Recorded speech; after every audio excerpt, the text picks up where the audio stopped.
ओम नमो भगवते वासुदेवाय नमो। नमस्कार बंधुगण आपण मानक आम यूट्यूब चैनल को स्वागत। बंधुगण जदि कहबा आपण एबे होई जांतु रेडी, कारण एवं न्याय देवता कर्मफलर दाता भगवान शनिदेवंकर कृपारु विशेष भावरे आपणक पई आगामी 36 घंटारे जदि विशेष भावरे कहबा बहुत बड़ तूफानी खबर मिलबा पई जाउची। भगवान शनिदेवंक आशीर्वादरु आपणक पई आगामी 36 घंटार समय विषय जदि कहबा तो भाग्य उदयर समय आपणक पई विशेष भावरे रहिबो। अनेक प्रकार लाभ धन लाभ बड़ बड़ सफलता प्राप्त मध्य हेबो भगवान शनिदेवंक आशीर्वादरु। एहा सहित आगामी 36 घंटा विषय जदि कहबा बड़ बड़ खुशी खबर मिलिबो, कारण 36 घंटार स्थिति रे से खुशी खबर आपनको मिलिबो। कोन से तूफानी खबर 36 घंटारे जहाँ आपनको मिलिबो भिडियो रे आमे आपण माननकु कहिबु। सेथिबे भिडियो को आरंभ रु शेष पर्यंत देखंतु, बिल्कुल भी वीडियो को स्किप करंतु नहीं, कारण ए वीडियो आपनको पई बहुत ही महत्वपूर्ण रहिबाकु जाउची। तो जदि सबुठारु प्रथमे कहिबा कि भगवान शनिदेवंकर सच्चा भक्त होइतिले वीडियो को लाइक करंतु और सच्चा दिले कमेंट बॉक्स रे जय शनिदेव बोली आपण अवश्य लिखि दियंतु। तो आसंतु जानिबा किपरि रहिबो भगवान शनिदेवंक आशीर्वादरु आपणक पई विशेष भावरे 36 घंटार समय अवधि। जदि विशेष भावरे आमे आपणको कहिबु कि फ्रेंड्स ए समय रे कोनोसी समारोह बा धार्मिक आयोजन रे जोग देवार आमंत्रण आपणको मिलिबो। संतान संबंधित कोनोसी समस्या सुधुरिबारे आपण सक्षम नजर आसीबे। स्थिति धनदायक आपणक पई चालुची, आ तार सद उपयोग करिबा आपणकर क्षमता उपरे निर्भर करे कि आपण तांकर किपरि सहयोग करिवे। ए समय रे आपण आपणकर दिल अपेक्षा दिमाग निर्मल नियंतु। एहा द्वारा आपणकर केते सारा योजना को कार्य रूप रे प्रणीत मध्य करि परिबे। तमाम व्यवस्था परे आपण आपणकर एवं आपणक परिवार पई समय बाहर करिवे।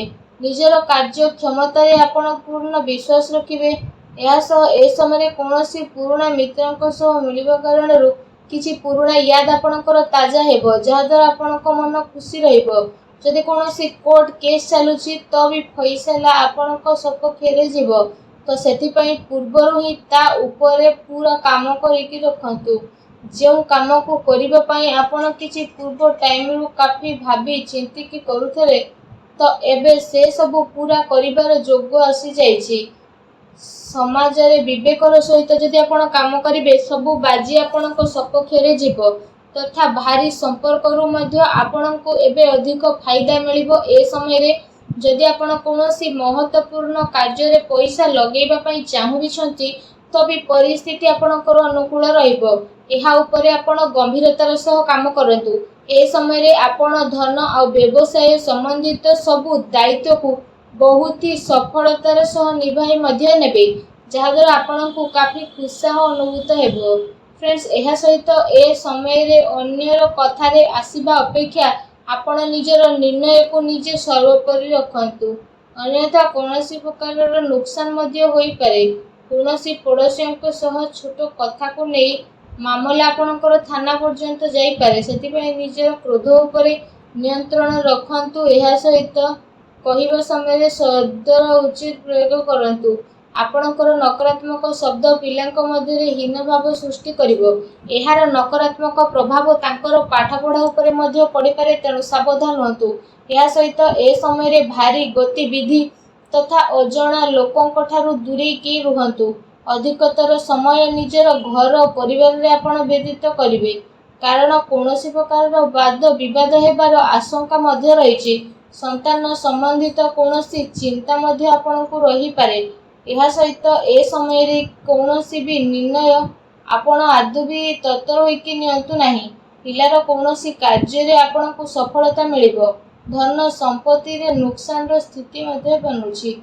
जदि घरे सुधार संबंधित कोनोसी योजना आपण बनाउछंती, तो वास्तु नियम रो पालन करिबा आपणको पई बहुत ही आवश्यक रहिछि।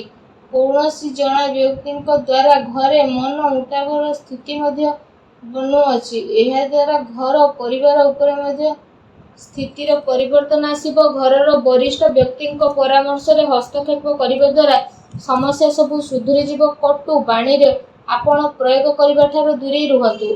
ए समय अचानक कौनसी नकारात्मक कथा मध्य होई पारे, जो कारणरू धन हानि मध्य संभावना रही। आर्थिक स्थिति आपणकर परिवर्तन एवं निजर क्रोध एवं वित्तीय उद्यम काफी संयम रुहतु।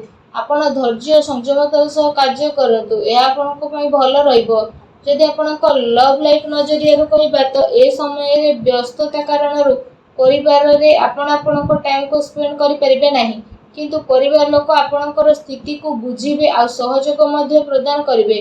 घरर कौनसी कथा को नहीं कि पति पत्नी भितर कौनसी छोट मोट लड़ाई झगड़ा होई पारे, आउ यार नकारात्मक प्रभाव घरर वातावरण उपरे पड़िबो नाही। व्यस्तता परे किछि समय घर परिवार पई आपण अवश्य ही बाहर करतु। यह सह मनोरंजन संबंधित योजना मध्य बनातु। ए समय रे बड़ वृद्धों प्रति सेवा भाव एवं देखा भाल आपणकर पारिवारिक जीवन रे सौभाग्य नेकी आसीबो। प्रेम प्रसंग रे प्रगाढ़ता आसीबो। जदि आपणक व्यवसायिक कैरियर विषय कहबा तो व्यवसायिक क्षेत्र विषय सारी निर्णय आपण स्वयं नेबे। प्रेम प्रसंग रे आपणक सफलता मिलिबो। प्रतिटी स्थिति रे आपणक सफलता मिलिबो। निजर टार्गेट पूरा हेबार उच्च अधिकारी प्रोत्साहन मध्य आपणक मिलिबो, जहाँ द्वारा आपणक काफी खुशीर स्थिति मध्य मिलिबो। ता सहित ए समय रे शेयर तथा सट्टा भली कार्य रे मध्य आपण आपणकर काम को करिनेबे और सावधानी सह प्रत्येक कार्य को करिवे। ए समय रे अटकी थिबा पैसा मामला रे काहा उपरे भरोसा बा विश्वास करिबा ठीक हेबो नाही, तेणु ध्यान रखंतु। कौनसी व्यावसायिक सूचना ए समय लीक मध्य होई पारे, तेणु सावधान रहंतु। यह सब वर्तमान समय चली आसुथिबा व्यावसायिक कार्य सहित कौनसी नुआ कार्य उपरे निजर ध्यान केंद्रित करंतु, कारण ए समय परिस्थिति आपणक सपक्ष रे जीवो आ एहार आपण अवश्य ही लाभ उठांतु। व्यावसायिक कार्य क्षमता रे वृद्धि आपणकर हेबो आ व्यवसाय रे बहुत अधिक लाभवान परिस्थिति मध्य उत्पन्न होई जीवो। समय भरपूर आपण फायदा उठेबे। अचानक ही कौनसी बड़ कार्य मध्य बनी पारे, जहाँ द्वारा आपको काफी खुशी हेबो। यह सहित आपको पूर्वर ही आघात आसी सारी, तो व्यावसायिक गतिविधि रे वर्तमान स्थिति रे ध्यान केंद्रित करंतु। शीघ्र ही लाभर मार्ग आपको मिल जीवो। अचानक कौनसी बड़ काम बनी पारु, मन को काफी खुशी मिलिबो। यह सहित जदि कहिबा चाकरी पेशा व्यक्ति ए समय बहुत ही भल समय रहिबो। चाकरी संबंधित कौनसी भल बड़ खुशी खबर आपको ए समय रे प्राप्त हेबो, जहाँ द्वारा आपणक मन बहुत ही प्रसन्न रहिबो। जदि स्वास्थ्य विषय कहिबा तो ए समय रे कौनसी पुराना बीमारी संबंधित स्थिति आपणकर परिवर्तन हेबो आ स्वास्थ्य आपणकर उत्तम रहिबो। कौनसी प्रकार रे चिंता आपण करंतु नाही, किंतु वर्तमान नकारात्मक वातावरण रो निजर स्थिति रे परिवर्तन करिबा आपणक पई बहुत ही भल रहिबो। ए समय रे कौनसी आघात लागिबार संभावना बनुछि। वाहन आपण बहुत ही सावधान पूर्वक चलातु, अर्थात निशा आदि सेवन ठारू दूरेकी रुहतु। तंबा द्वारा आंठू गंठी समस्या आपणकर दूर हेबो, तेणु तंबार ढाल रे आपण जल पियंतु।